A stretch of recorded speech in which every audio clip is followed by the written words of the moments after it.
Across the Fence is our monthly Bird Notes program, and we're getting ready for the bird feeding season. Good afternoon, and thanks for joining us. I'm Judy Simpson, and as always, on the fourth Wednesday of the month, I'm joined by Mark LaBarr, conservation biologist for Audubon, Vermont. And yes, it's that time of year again. It is that time of year.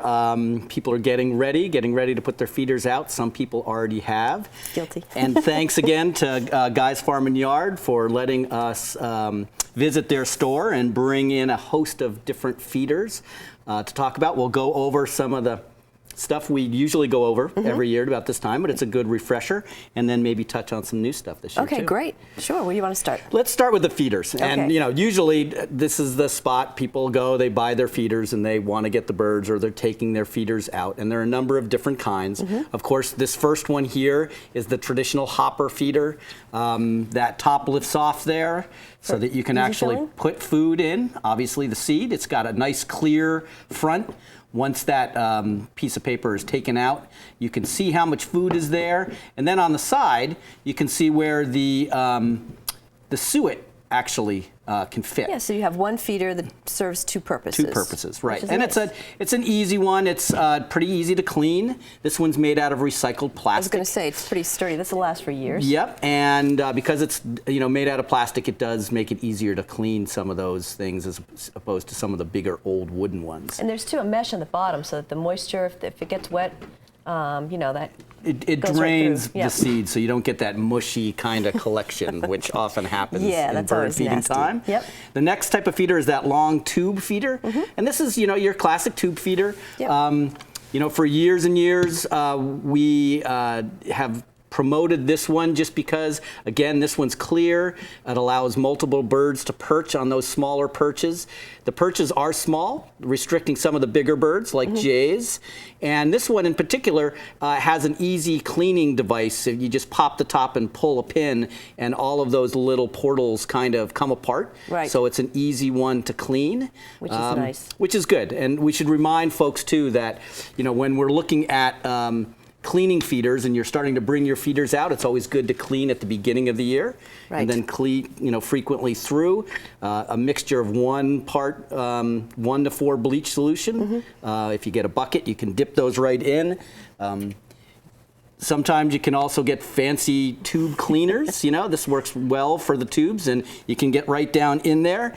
And then one of the things that I found, which is interesting because Kim Gerton, our center director, was concerned about this. Our feeders are looking a little old and dingy. And this is actually an enzyme mixture, which is supposedly takes away the water lines and the seed lines that you might see on it. So we haven't tried this one, but if you want to have your feeder looking sparkly clean, then probably using something like this might work for you. All right.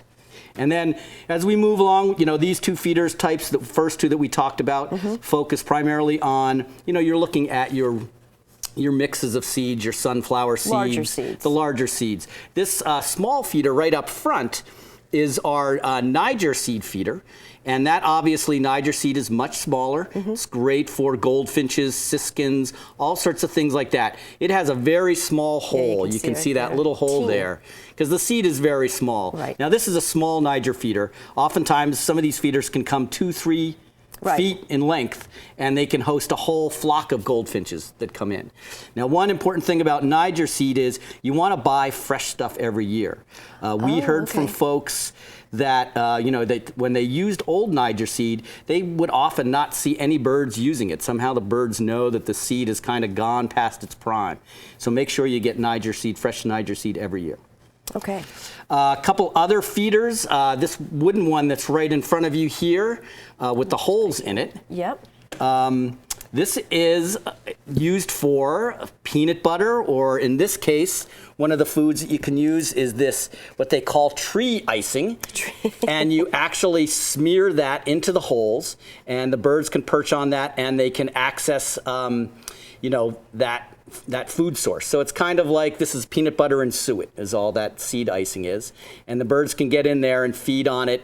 If you wanted, I'm sure you could stick some peanuts in there. And it's for the woodpeckers, nuthatches, chickadees. Great recipes, I'm sure. To kind of come up with their own concoctions to put in there, try different things, exactly, exactly. Probably gets a little messy towards the end of the year too, I would imagine. Think so. And also cleaning something like this might be a little tough. It might be, yeah, because again, you're dealing with suet and peanut butter, which are very oily substances, and they get right down into into those pockets in the wood.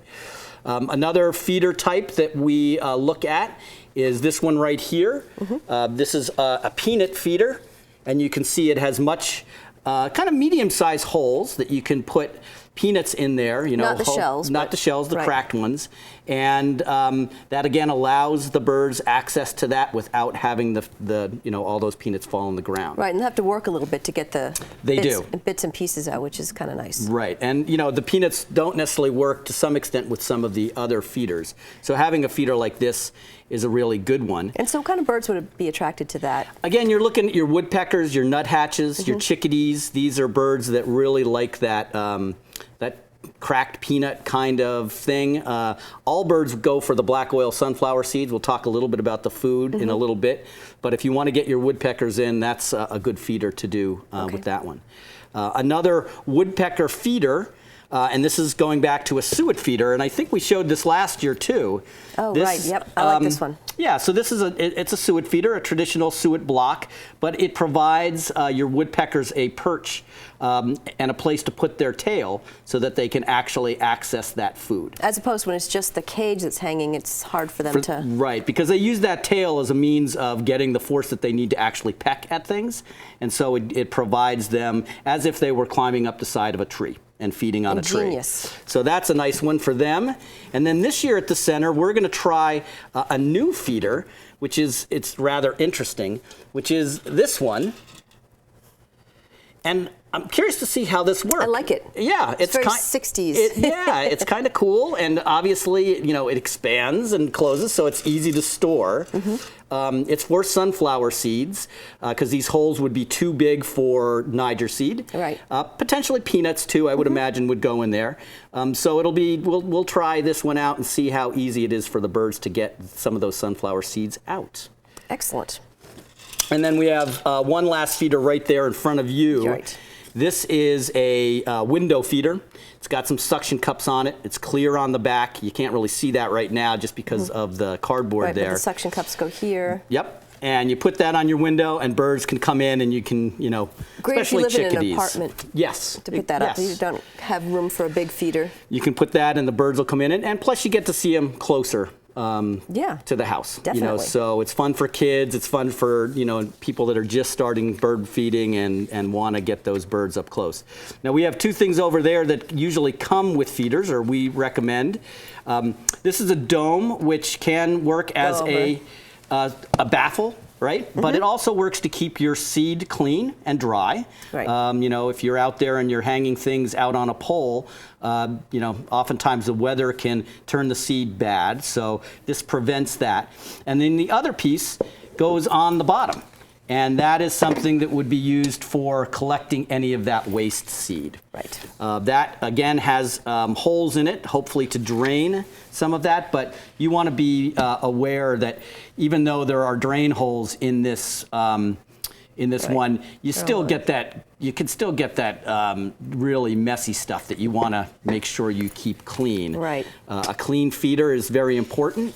Especially if there's the potential for some diseases that come out, and so you want to, on a regular basis, get those feeders inside, clean them up, and then put them back out. Okay. I think right now we'll talk a little bit about what we're going to put in the seed, in the feeders. That's always important. The first thing that we usually recommend and what we feed pretty heavily is the traditional black oil sunflower seed. Now this is a high protein seed. Its relative, I guess you would call it, is the striped sunflower, and they provide a good protein source as well. This is your general all-purpose seed that really brings in the birds. And it also brings in the squirrels, but we can talk a little bit about that later. But this is the one that we use almost exclusively in all of our feeders. And I should mention goats love it too. They do? Yeah. Yes. So anything that gets down on the bottom, underneath. The striped sunflower seed tends to be a little bit cheaper than this. This is a little bit more expensive. And then some of the other seeds that we use, this is an example, I'll show you the Niger seed, which again is that really fine seed that goes into the Niger feeder. Obviously, this is not going to work in something that has bigger holes. It would just fall all over the place. And again, get a new batch of this every year. I think I need to do that. Yes. So goldfinches, siskins, a lot of birds like that stuff. Some of the other foodstuffs that are out there, if you want to be specific, other than some of the seeds, we have mealworms. Yeah, I've never gone there, but maybe I should try that. Well, it's interesting because these mealworms do bring in bluebirds, and I know you have bluebirds at your house. Yeah.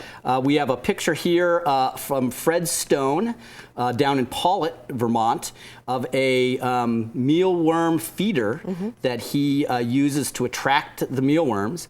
It has a nice slate roof. That gap there is about 1.5 inches, so it's the same size as the opening of a bluebird box. Keeps the starlings out, and he says it's easy to clean, and the bluebirds go right in there and feed on mealworms. He buys them by the bulk, mealworms by the bulk. No kidding. Yeah. I'll have to so try he's that. been able to find them online. Some of the other food that we provide that happen with, we'll put out there depending on what we've got. Here's cracked corn, which is often good for ground feeding birds, doves, juncos, things of that nature. It's a fine grained cracked corn.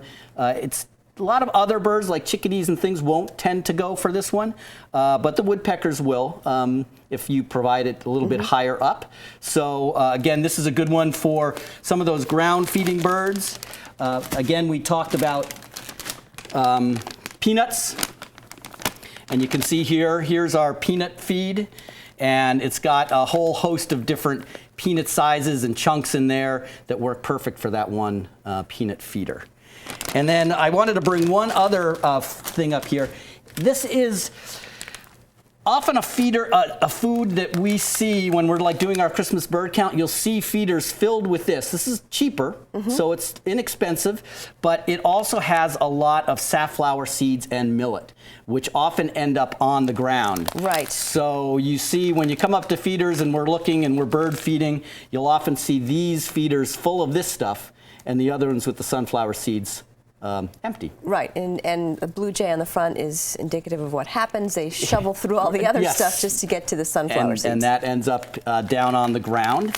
So, something out there if you're looking to start feeding, don't want to put a lot of money into it, and it will bring birds in, but not as much as some of the other foodstuffs that are out there, especially that sunflower seed. Well, we can't talk about bird feeders without talking about squirrels. Right, and we're tackling the squirrels at the Audubon this year a couple ways. We're interestingly enough, we're going with the large block of seed, okay? They can't miss that. So this is a something that we're going to put on a platform feeder, which has a roof, and our hope is it's cheaper than regular seed, that the squirrels are going to go for this, and they'll leave our black oil sunflower seed alone.